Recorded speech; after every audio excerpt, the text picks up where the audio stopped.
Robert Frost, America's poet, gets a call from the Kennedys. Robert Frost was one of America's most famous poets.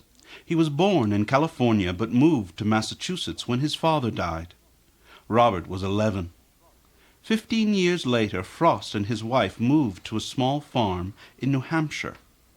He loved the New England landscape, the fields, the farms, and the hills, and he wrote poems about it.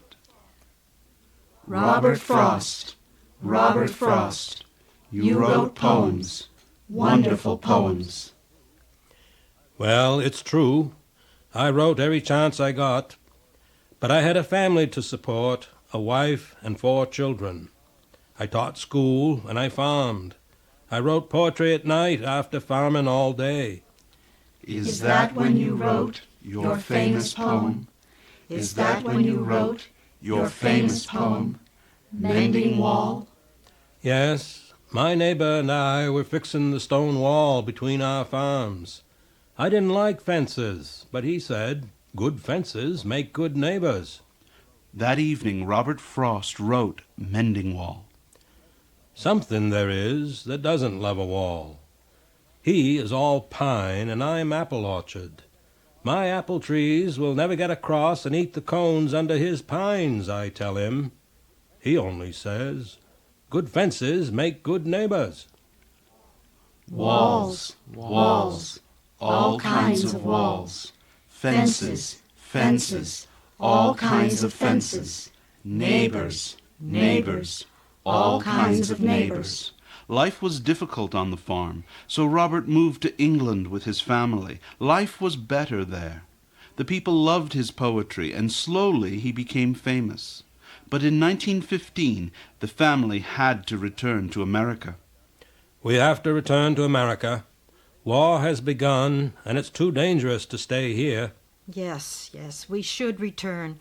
We should return quickly. We have to go to a safe place. What happened then? What happened there? What happened in America? Well, he continued to write. He also taught at different colleges. But tragic things also happened. My wife died, and a daughter and son too. Those were very, very difficult years. Writing helped a little.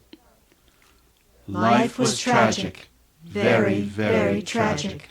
John F. Kennedy had always admired the poetry of Robert Frost. He enjoyed reading Frost's poems. He enjoyed reciting them. That's true. I loved his poems, especially these lines. The woods are lovely, dark and deep, but I have promises to keep, and miles to go before I sleep, and miles to go before I sleep. The woods are lovely, dark and deep, but he has promises to keep, and miles to go before he sleeps, and miles to go before he sleeps. In 1960, John F. Kennedy was running for president. I do believe Mr. Kennedy would make a very fine president. So when Kennedy became president, he invited Robert Frost to his inauguration. Mr. Frost, please come to my inauguration. We would be honored if you would come. Please come and read your poetry. We need poetry for our country. Thank you for the invitation. It would be an honor. I accept. It's a proud moment to have poetry in the White House and for the nation. Thank you again. We are honored, Mr. Frost. It's our honor, and it's time that we bring the arts to the White House. Mr. Frost, would you be able to write something new for this special occasion? Dear lady, I might not be able to do that, but I can try. Or perhaps you could read one of your other poems. Perhaps you could read The Gift Outright. It's a beautiful poem. It's a patriotic poem. It's about what America can and will become. On January 20th, 1961, Robert Frost came to Washington. He was 86 years old. He recited The Gift Outright while the Kennedys and the nation listened. The land was ours before we were the land's.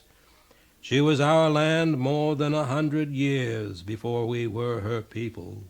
President Kennedy, Mrs. Kennedy, and all people clapped and cheered. They cheered for America's great poet. This land is a gift. This land is a gift. A wonderful, wonderful gift.